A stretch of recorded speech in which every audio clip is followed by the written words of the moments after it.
we will be talking about abstinence only versus comprehensive sex education and how they would affect adolescent teens. Teen pregnancy and teen births, along with sexually transmitted diseases, are higher in the United States than in any other developed country. The rates of sexually transmitted infections are at its highest within women and minorities. As a result of these high rates, some school-based educational systems promote teaching adolescents abstinence-only messages or comprehensive sex messages. Abstinence only, meaning that they should avoid any sort of sexual activity until marriage. Basically, in schools, they give you videos on, how to say no to sexual intercourse. Comprehensive, meaning that they explain ways to have safe sex, different birth control methods, and the effects of having unprotected sex. This includes different STIs and STDs such as HIV and AIDS, and pregnancy. Even some of the comprehensive sex education that they have in schools have some type of abstinence message in there. The National Survey of Family Growth conducted a research study which had a group of 15 to 19-year-olds participate and compared the ones who had abstinence only to the ones who had no sexual education and comprehensive sexual education. In this survey, they found that the adolescents who were taught comprehensive sexual education had a lower risk of pregnancy than those who were taught abstinence only. Those who were taught abstinence only did not reduce the likelihood of sexual intercourse, and comprehensive education, however, did lower the likelihood of teens engaging in sexual intercourse. In conclusion, they found that teaching about contraception was not associated with the risk of adolescent sexual activity. And the second article was basically about the controversy on school-based sexual education in public schools and whether sexual education in general should be taught in order to prevent teen pregnancy. A telephone survey that was developed through the systematic review was conducted to see what parents think the appropriate grade level would be to start teaching sexual education, and how they feel about the topic altogether. A majority of parents supported the teaching about both abstinence and contraception.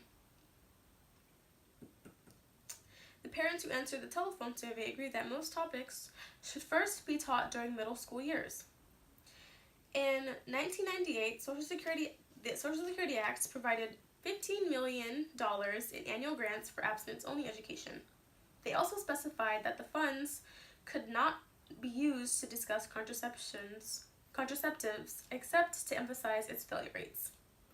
In the efforts to come up with strategies to prevent teen pregnancies and sexually transmitted infections, parents are encouraged to express the importance of sexual education in schools to the school board, administration, and teachers if they don't already do sexual education courses. Now, when finding people to interview, it was very difficult because this was a very sensitive topic for most people. But based on the answers that we got from the people that we interviewed, people agreed that sexual education should be taught in schools.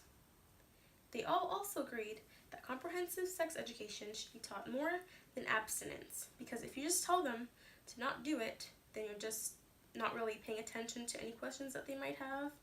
And with comprehensive, you're basically informing them and giving them information on things they should know or might have questions about. And if you're giving them the information, they might not want to go and find out for themselves.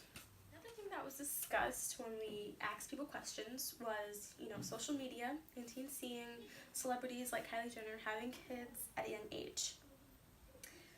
We were asking them, does seeing young celebrities having kids at a young age make them curious to try and have sexual intercourse as well and have babies? But I just feel like that only makes teaching them about it more important. Teaching them that the risks of it, how it works, the effects of having a baby, and that it's not as cute as it looks. Also, the maybe think it over thing definitely helps with teaching teens that, having kids at a young age isn't really the It is reported that more females have a higher rate of STDs than males. Do you believe that sexual education should be taught more to females than males, or both? In my opinion, it should be both because maybe one of the reason more female is because maybe I don't know if it's through the U.S. only or worldwide. It's U.S. U.S. only. Well, there's definitely should be both because it's two individuals that's engaged in a sexual activity, but maybe the females are more vulnerable and reproductive system is different. It's like for the male, they are less likely to catch something than the female is. So that's one aspect of it, but definitely should be taught to every both sexes. And do you think that teaching them at a young age kind of encourages them to have sex early? It's really hard to say nowadays because everywhere they are bombarded with all type of sexual materials and movies. Even if you watch, I'm a parent, so I have children. I have a teenager, so I have ranging from age 13. I mean my oldest, and I have a 10-year-old and a 7. And I don't per se like go into details, but if we were watching a movie, even like in a little cartoonish shows or movies, they have some sexual content or remarks. So I try to kind of point them, but I don't think it's there is an age to start. But and you as the parent, you will kind of notice in depending on the type of friends they hang around with. If they hang around with older friends, obviously, or the older kids, they might hear things that versus that they hang out with children their own age. Let's say my 7-year-old, I'm not gonna just go explicitly explain, okay, you can never have sex or other sexual content, but my 13-year-old, and they are they're studying science and all that subject. If I see some comments or something, I can, kind of teachable moment. Kind of, I guess you like can look wait for the right time. the right time. And do you think teen pregnancy is encouraged with like social media, young people having kids and like posting about it, and with so many kids being on social media, do you think that influences them to have kids at an early age? It all depends on what is being portrayed, what is being publicized. If you're only showing the glamour, oh look at her, she looks so cute, her the baby, because every baby always so cute to everybody. It doesn't matter how he or she is, but it all depends on how you portray it. And if you're only publicizing the cuteness, but there should be two sides to the point. There is two sides to the point. So there should be the other side, the parents or some of those other teenage girls that find themselves being pregnant. Well, I don't like the word unwanted. Yeah, there is because there are incest and there are rapes and all type of other things that can happen unwantedly. But they may make a mistake in the heat of the moment. They were not thinking, and they put themselves in a situation, and that now they find themselves pregnant. But it would be wise for those girls also to kind of publicize, not just showing the cuteness or if they have a baby, it's fine, but also mention to the other younger girls that are watching the post or that are following the tweets and say like, okay, yes, it's cute, we have a baby, but also there are consequences, and kind of share their struggles, Like waking up at night. their struggles. And I think that you have in high school, they have, I don't know the specific name, but they have that program where they give you the baby, Oh yeah. and you kind of get used to it. And if most of the girls, if all of them would be experiencing that, they could see like having a child at a young age is a lot of work, because it's basically you're a child yourself. You're trying to study, and if you're a teenage, you're probably not done with high school, so you're trying to study, and you have a baby crying, you have to change diaper, and not all of them are fortunate to have a grandparents or a mom who will support them. So share that aspect, what's the struggle, what's the responsibility of having a child. Maybe that would kind of make them think it's not just cute, oh yeah, I want to have a baby too, but there are responsibility accompanying having a baby. Okay, great. And do you think they should do, like you mentioned, having the baby in high school, the activity where they take, do you think they should do that more? Because I did it at my high school and it was optional if you wanted to do it. Do you think they should encourage it? They should encourage that along with like those early years of high school here in the U.S. I'm come from the Caribbean, from Haiti. So like they have the sex education where they have somebody come, or I don't know if it's the health department, whoever the school has, the district has. Maybe they should incorporate that aspect also, like the second half of it, and say this is what happens when you have a child, the responsibility that comes along with having it's fun. You're bringing a life into this world. This is something fantastic, don't get me wrong, it's awesome, but also there is responsibility. If you're not ready for that, it can be nerve-wracking, it can be very frustrating, and then that's why you see so many those babies get abandoned and stuff like that, because the mother especially, they get to the point like they have like so much, it's overwhelming, and if they don't have a support group. So I think maybe in that they should kind of make it more available, or talk about it more, so more people can be aware of it, so they don't just say, oh, I'm gonna have to wake up and feed that baby. Don't think of it as like a chore or something that is hard, but you're learning, like a learning experience. Thank you. It is reported that more females have a higher rate of STDs than males.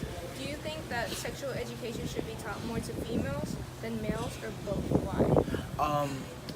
It should definitely be taught to both, because both sexes can make sex, of course. So like it definitely should be taught to both. That way they can both protect themselves from getting any sexual diseases that are out there, such as HIV, STDs, all that stuff. So it should definitely be taught. Over, they could like teach a little bit more of it, because they only do one section like at the end of the year basically. I feel like sex education is important, especially in like the LGBT plus community, because even if they do teach sex education, it's more like male and female instead of like male and male and female female. And it is reported that more females have a higher rate of STDs than males. Do you believe sexual education should be taught more to females and males, or should it I think males more, because if like a female has like an STD or something, they like, if they have like a partner, they let them know beforehand, but guys, they don't care. So it's more like they don't tell you like if they have an STD before y'all have sex, and then you have an STD. Love that. And what method of sex education do you believe is the most important or beneficial for society? Like, someone previously said that the thing with the babies, when you bring the baby, do you think they should do that? Because that's kind of optional in high school. I feel like that's important though. I mean, not all babies are like big babies, but it's like a good experience to have. Yeah, and it shouldn't be optional. Like, Yeah, it be lets required. you know how much responsibility actually goes into it. And do you think teen pregnancy is encouraged in our society? Not encouraged, but they're seen more often. Like Kylie Jenner. Kylie, she's been posting about her kid. A lot of celebrities like that have been having kids recently, and they're younger, so it's seen more It's often. not encouraged, but it does happen a lot more often, because adolescents don't always use protection either, so mistakes happen. And do you believe like teaching sex education at an early age kind of encourages them to have sexual activity at an early age? Not really. I don't think it encourages them, but it lets them know like what happens, Yeah. so they're less curious about trying it out for themselves. Yeah. And do you think teaching about contraception increases incidence for sexual activity before marriage? Not really, 'cause it's just like a backup plan. Like in case like the condom breaks, like that's like a backup.